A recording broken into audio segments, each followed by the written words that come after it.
this is just such an amazing showcase of the entire lifestyle, of where to get your vegan products, of how to eat, of what food is available, all the information you need to do it in a healthy, sustainable way.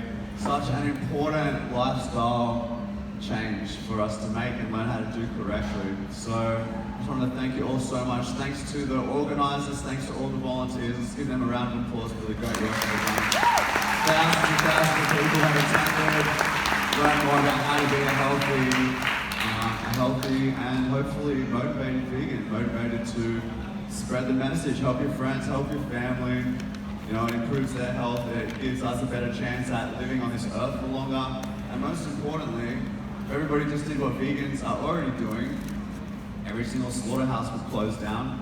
Billions and billions and trillions of earthlings, sentient, feeling, emotional beings just like us, wouldn't be getting their throats slashed open in slaughterhouses every single year. If people just did what vegans are already doing, we can see a huge improvement on the amount of violence in this planet would be dropping so vastly. So obviously this is a passionate topic, and Carly is one of the most passionate animal rights activists I know. She has helped me so much be a better activist. We talk about it every single day, about the vegan movement, about the animal rights movement. And she has helped me craft my answers and make views on certain topics, and I've learned so much from her and from our conversations together. So I thought that a good way to close the festival off would just be a little bit of a Q&A. I've got a few questions I'd like to ask and get Carly to answer, because she just words it so well, so logically and pragmatically. And then if there's any questions from any of you out there, then we can do that as well. Sound good? Wicked. All right. So I thought that the first question I would ask Carly is that lately we've seen a massive increase. In fact, for the first time ever, we're starting to see vegan options in places like Hungry Jack's, KFC, McDonald's. And there's a lot of different thoughts on this topic amongst the vegan community, whether we should support these products.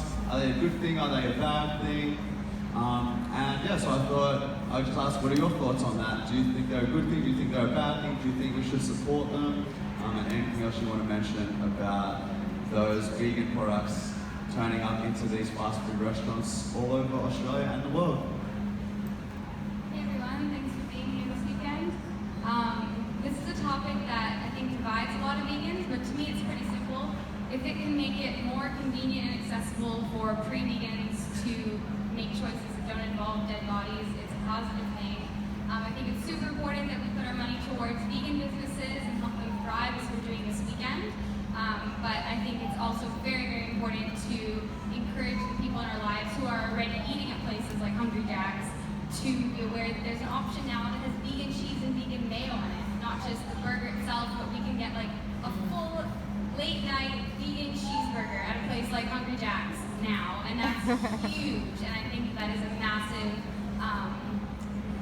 positive for the animals, definitely, because it's allowing options like that to become so much more accessible. So I personally think it is a very an integral thing to support. Thank you very much. I wanted to know what you think are some of the most important points for just your typical vegan, just your everyday vegan, not really getting into too much activism or anything like that. You know, just just a typical person who has gone vegan, made this connection to aligning their actions with their values, not supporting violence when it comes to other species. What are some of the most important points that you think there are to learn for vegans, new vegans, in order for us to have a strong argument that vegan is the right way to live and that not being vegan is actually not okay? So what do you think are some of the most strong arguments?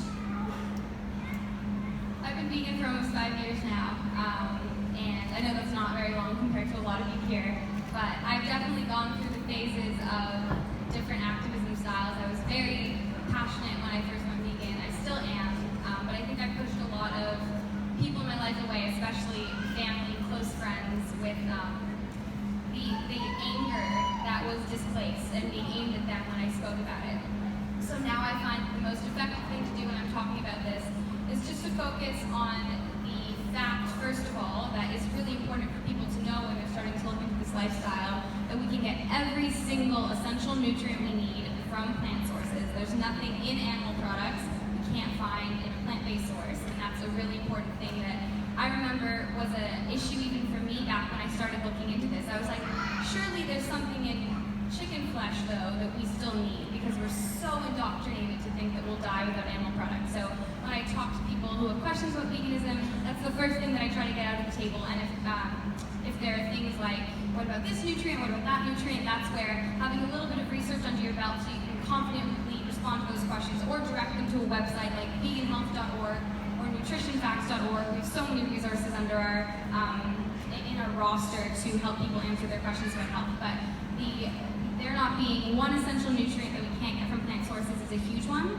And then going on to the fact that it's unnecessary. So I try not to talk about the specific horrific practices that are going on, the mutilations and the enslavement and them living in cages and stuff like that. I try to focus on just the end of their life, because every single animal product results in an animal being sent to a slaughterhouse against their will. So I think that when you can take it back to that and just go, no matter if you're getting this from a local, backyard, free-range, organic farm, every single animal product that you would be purchasing involves sending an animal to a slaughterhouse where they go in confused and terrified and they come out chopped into pieces. And because we can get all of our essential nutrients nowadays, it's 2019, we're not cavemen anymore, we don't need to eat dead bodies for amino acids, everything we need to be healthy we can get from plants in abundance. There's no necessity anymore to be doing something that is objectively violent. So those are the 2 points that I like to stick with, and it can usually come back to that because it's hard to argue against. Most people are against unnecessary violence. They are living their lives in a way that attempts to avoid harming others. Almost all of us would agree with that, and it's really just about making people realize that what they're doing is unnecessary and what they're doing is causing harm. And then from there, we can go into the hows and help them take a next step on their journey towards veganism by cooking them yummy vegan food, helping them veganize one of their favorite recipes. Again, being there to lead by example and answer their questions, but those are the 2 important factors that I always use when I talk to people about veganism. Thank you. What are some of the things that you've learned in the last 5 years? You said that you've been vegan. What are some things that you've learned that have changed? You know, what sort of opinions have you had and then since reanalyzed and made different decisions on, different shifts? Was there anything like that that happened over your 5 years of being a vegan? The way you advocate perhaps, the way you answer a certain question, different things that you thought were once true that are not true or vice versa. Is there anything like that that's really changed over the years? That's a good question.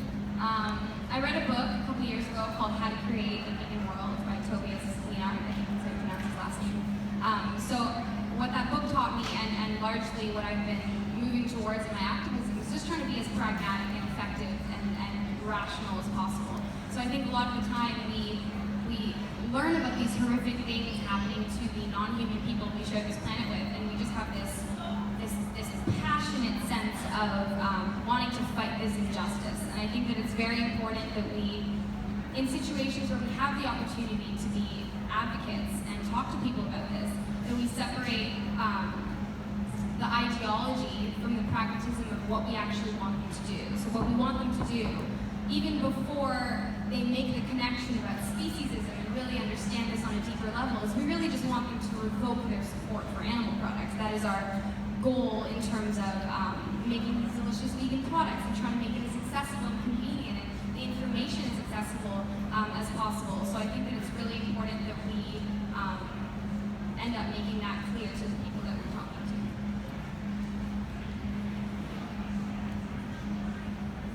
So last week we went inside a slaughterhouse. That's something that we've both done it before, but we've both never been there while animals are being killed right in front of us. Could you please share maybe whatever you want to share about that as much or as little as you feel like sharing. I'm sure people would probably be interested in how you were able to do that. I know a lot of people think they can't do that.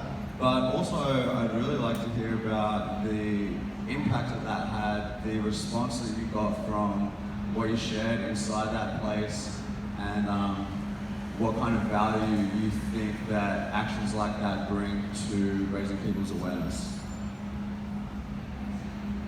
So yeah, about a week ago, we had the opportunity in Indonesia to actually enter a slaughterhouse and be there this close to animals getting their lives taken from them against their will. And you really can't do that in places like Canada, where I'm from, Australia, or the UK or the US, because they know the impact that will have on the industry if we are able to get that footage. So unless you are going undercover, which is what so many of these brave activists do to get the footage that a lot of us have seen, it's very difficult to get that kind of direct footage and to see that firsthand. So we had the opportunity to do that, and I didn't think that I could handle it, and I certainly didn't want to, but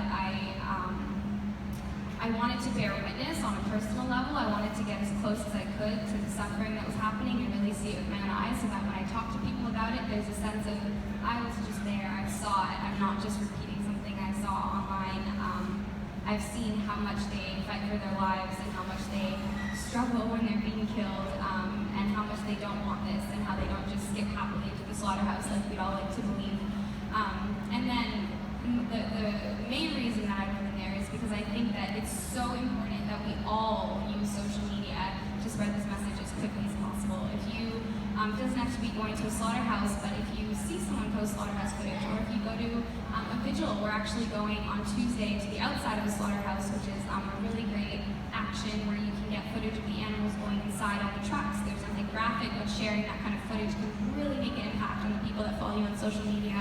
But whatever it is you want to post, it doesn't have to be anything that's graphic, although it is good, I think, to share those things to wake people up to the reality of what's going on. But whether it's a recipe, or whether it's something you learned, that the answer to a vegan question that you had that now makes more sense to you, that you feel like if other people had that answer, it might help them on their journey. I think sharing stuff like that on social media and getting into the habit of just being super confident in sharing this information. It doesn't have to be in a preachy, aggressive way. It could just be in the sense of whether you are using social media for activism, or you just have 50 people on there, like your friends and family. That is a platform, that is a community that you have available to you to share the things that you've learned. And I think that it's a really powerful tool. We should all be using social media to talk about the things we're passionate about, and to share information and try to make this world a better place by all collaborating on the things that we have all done research on and learned and can share with each other to all take action collectively. So I went into the slaughterhouse because I wanted people to see what I was seeing, and a lot of people saw that, and a lot of people went vegan because of it, and a lot of that is also because of the people that have shared that footage, which I'm so grateful for. But I think that it's really important that we face that as much as we are able to. Of course, we need to set our own boundaries with mental health stuff, but I think that to face the reality of what's going on often really reignites that fire of why we're here. Like you said in your speech yesterday, I love vegan cupcakes, but this isn't about vegan cupcakes. This is about the fact that we are unnecessarily killing 8 billion sentient beings every day. 74 billion land animals, 2.7 trillion marine animals a year. That is insane. More than the population of humans on the planet. We are violently ending the lives of every day for something that we have no necessity for anymore. So I think that it's really important that we face the magnitude of what's going on and put that into action, not in a way that is more aggressive, but in a way that's effective, realizing that this is a serious problem. This is the biggest social justice issue of our time. This is the most violent thing that well-meaning people are contributing to on a daily basis. And this is one of the few things wrong with the world that we can change, because as consumers, we have so much power to vote with our dollar and just buy something else and force the whole system to change. We were talking about Hungry Jack's. They just care about profit. So when they see that the vegan cheeseburger with vegan cheese and mayo is selling just as much as the other ones, that's how the system changes. So I encourage you to allow yourself to face as much of it as you can handle, and then use that to do activism in an effective way. And trying to be practical with the person you're talking to, trying to like go through their specific roadblocks, be loving and compassionate, be the type of vegan that you would have wanted to meet before you were vegan, and remember that you are not bearing the burden of this alone. We are all doing this together, and that is super powerful. There are like tens of millions of us all fighting for this, so you are not alone. You are not one person trying to make these alternative choices in a sea of this non-vegan world. You are part of a huge movement here, and it is the most important thing that we can be talking about because it's connected to everything we care about. The slaughterhouse last week was horrific. It was the worst thing I've ever seen in my entire life. It was a Holocaust going on right in front of me. And I just hope that we can continue to be as effective as possible and to remember who the victims are and to do our best to not just revoke our support for this, but try to end it because it's on us and we are the ones who know better. Most of the world doesn't know this information. We're very lucky to know this information. And it's not our fault that we were born into a world where this horrific stuff is happening, but we have a responsibility to do the best in our power to end it. And that also involves self-care and balance, but remember how important this is. And please don't stop fighting until we have a vegan world, which is coming sooner than we all think. We're all going to be very, very proud that we are on the right side of history. I believe that wholeheartedly.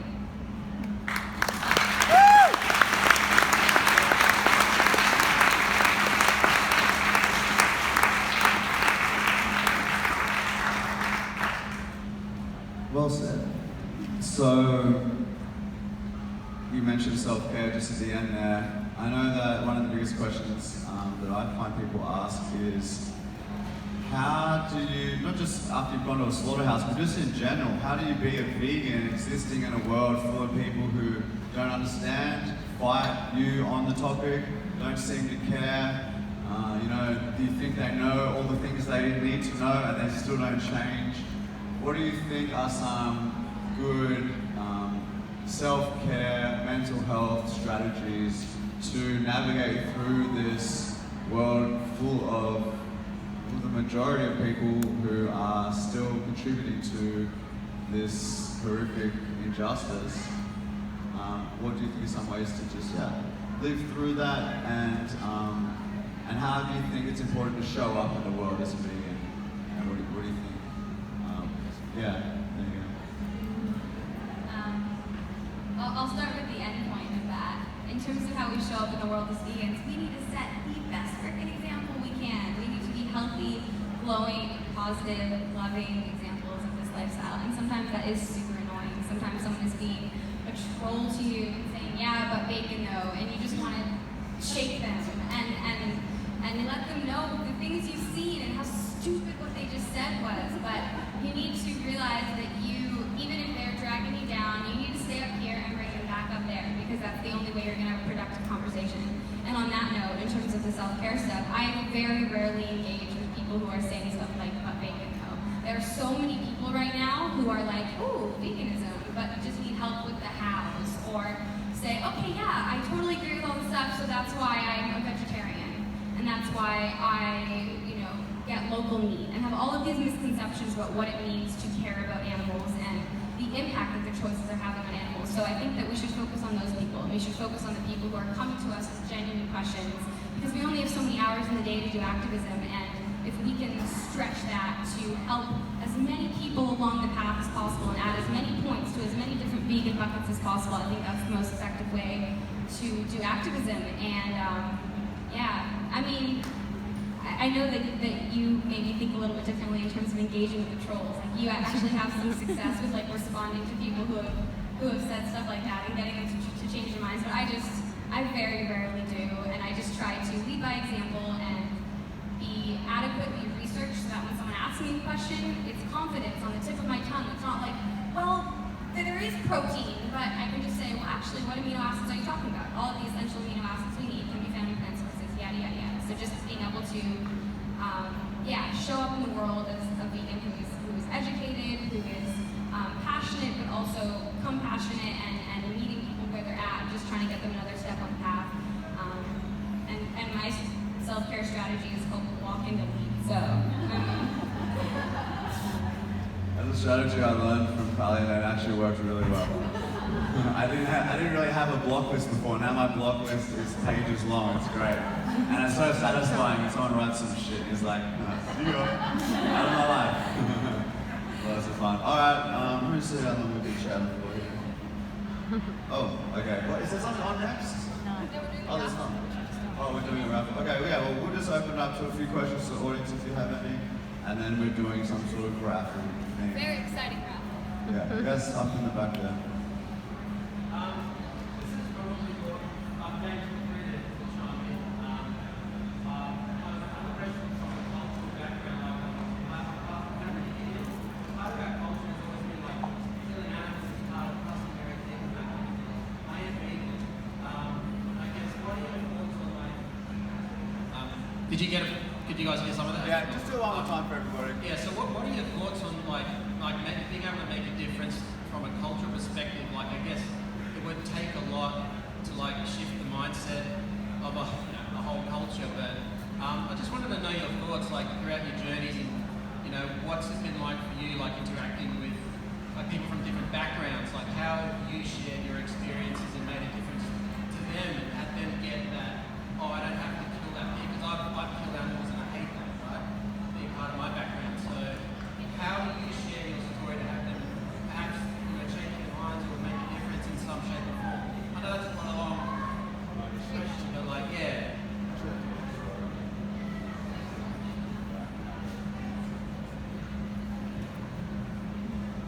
Thanks, bro. In terms of culture, just like every other excuse people use to justify the needless slaughter of our fellow earthlings, culture is also not a good excuse. It doesn't matter how long it's been in your culture, it doesn't matter how traditional it is, your cultural rights end as soon as they start infringing on a non-consenting individual.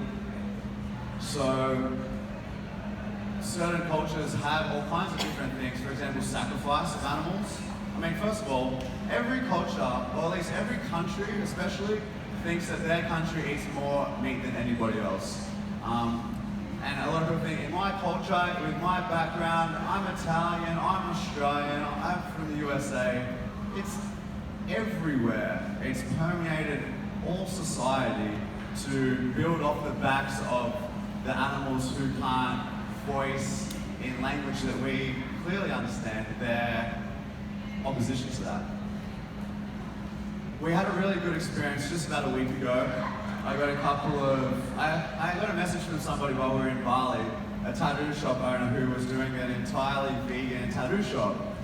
And he said, would you like to come in and be one of the first people to get tattooed? And I'd just been inspired to get a couple of tattoos, so I was like, perfect timing, I'll come in. And I went in, and we started talking, and he mentioned that in Bali it's customary to sacrifice a pig when they open a new shop. And I said, wow, well, yeah, I'm not going to participate in that. I would never open a shop in a place where that was a rule. What can you do to change that? You're a vegan, you can't open a vegan shop and on the opening day slaughter a pig. And he said, I agree, man. He's only been vegan 6 months, this guy. And he said, I agree. That's why I wrote a long letter explaining that my culture, the vegan culture, thinks that that is actually not the right thing to do.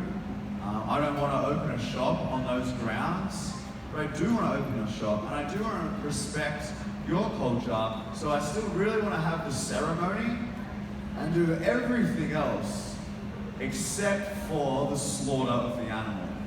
Is there something we can do? What about a fruit feast? And they said, yeah, fruit feast would be awesome.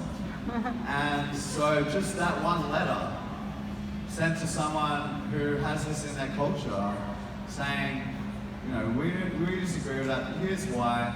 It's not about disrespecting your culture. Keep everything in your culture. Keep it all. Keep your rites and rituals. Keep your ceremonies. Keep everything. The only part to take out is the unnecessary violence against the unconsenting individual.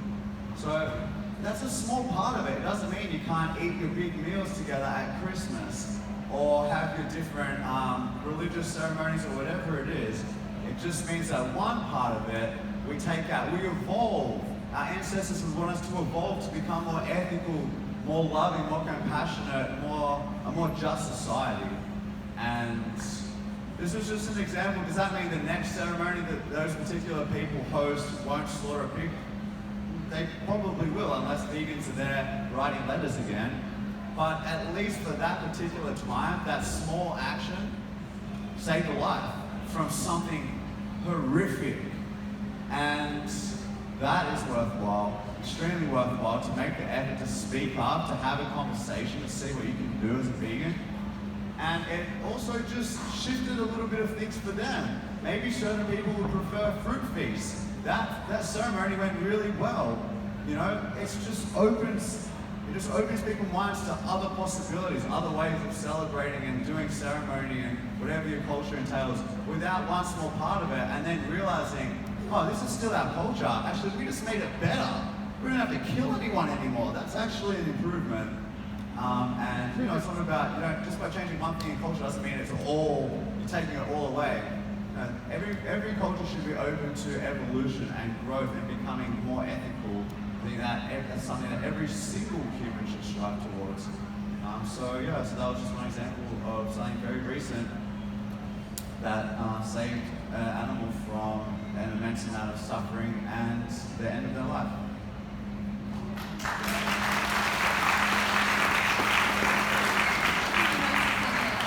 I would just go back also to the argument about necessity. If this is something if you know, not everyone in the world right now can be vegan. The vast majority of us can be, like 99% of us. But there are some places in the world that, going back to the essential nutrients, perhaps can't get all of the nutrients that they need to actually survive just from plants.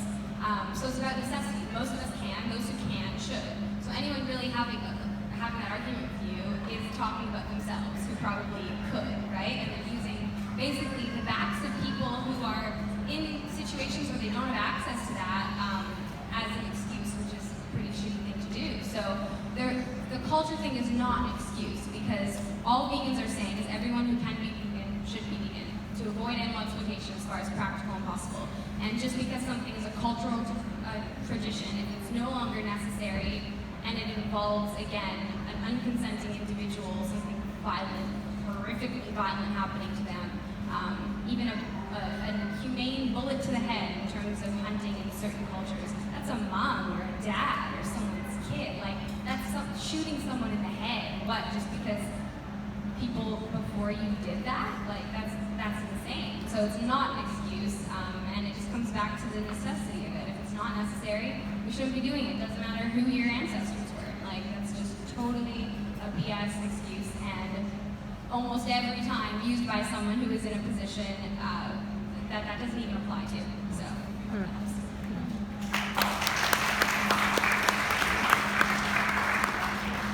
Any other questions? Yep.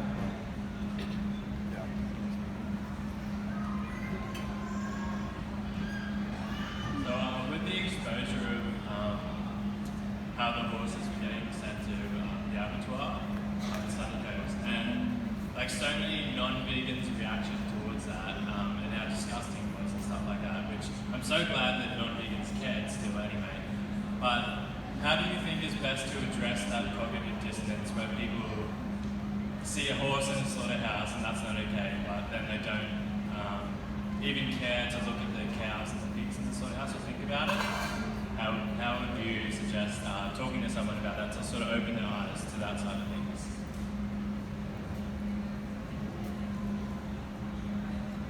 Thanks, brother. It's such a good opportunity. It's such a good opportunity when someone hears about a cat getting kicked and they get upset about it, and then you can point out, well, you're upset about that cat, you just ate bacon. Do you know that pig got put into a gas chamber and thrashed and screamed in their last moments, horrified, and then they got stabbed in the throat? So why are you, I mean, it's good that you're upset about the cat, but why aren't you upset about the pig? There was another example recently about a police officer that stoned a wombat to death, just for fun. And I made a video about it actually. I said, so good that everybody cares. I said, so many of my friends caring about this wombat, and good. What that person did was wrong. And we should be angry about that, and we should make it very clear that this isn't okay in our society. But how can you point the finger at him when you should be pointing the finger in the mirror at yourself?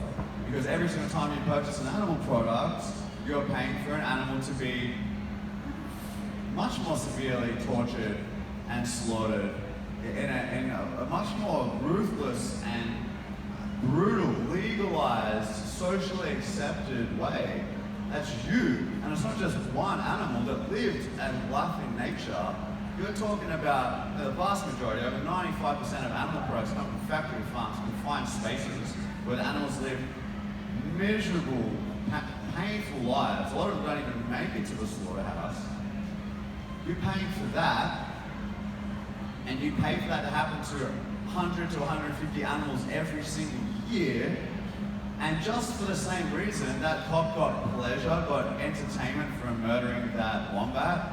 You get palate pleasure, entertainment from enjoying those flavors that you like. So how is it any different for you to point out this violence over here and then pay for it later? It's exactly the same. And that comes in many different forms. A conversation, just a simple conversation, just a questioning conversation. Questioning people, it goes such a long way. Instead of you sort of preaching to them, getting people to come up with their own answers. Oh, why are you upset about that? What do you think was wrong about that? Have you ever wondered about the animals that are slaughtered for your food? Do you see that as any different? Because you don't need to eat animals for necessity anymore. In 2019, we have an abundance of alternatives. It can come in sharing other people's videos, making your own, sharing these points in writing.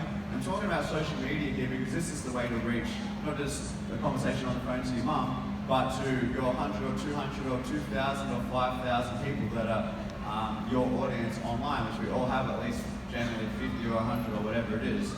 So I'm talking about posting this online, these thoughts that you have, these questions that you want to pose, and making people think for the first time, because guarantee you they haven't already thought about that yet. Otherwise they wouldn't be so outwardly being hypocritical.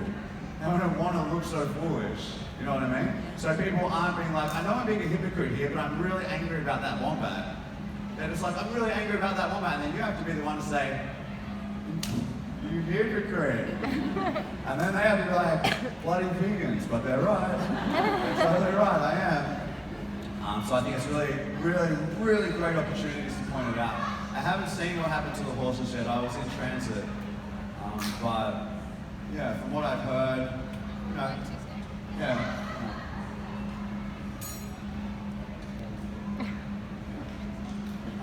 Never mind. Talk about that later. People have more of an affinity with horses, you know? Just sort of like dogs. And so it makes it a really great opportunity to say you're against that slaughter, the animals that you eat are slaughtered in just the same ruthless way. And anytime these opportunities, these cases of animal cruelty come up, there are always good opportunities to point out people's logical inconsistencies, their double standards, and to help them realize that they already have veganism in their heart.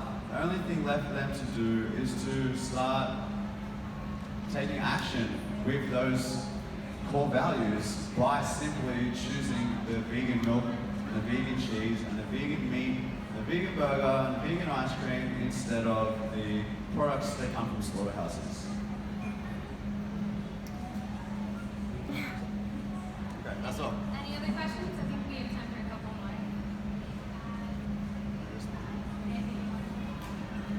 Anyone? Or maybe it's too rough. Okay, cool. We're gonna draw the raffle prizes. The first prize one was for $3,300 worth of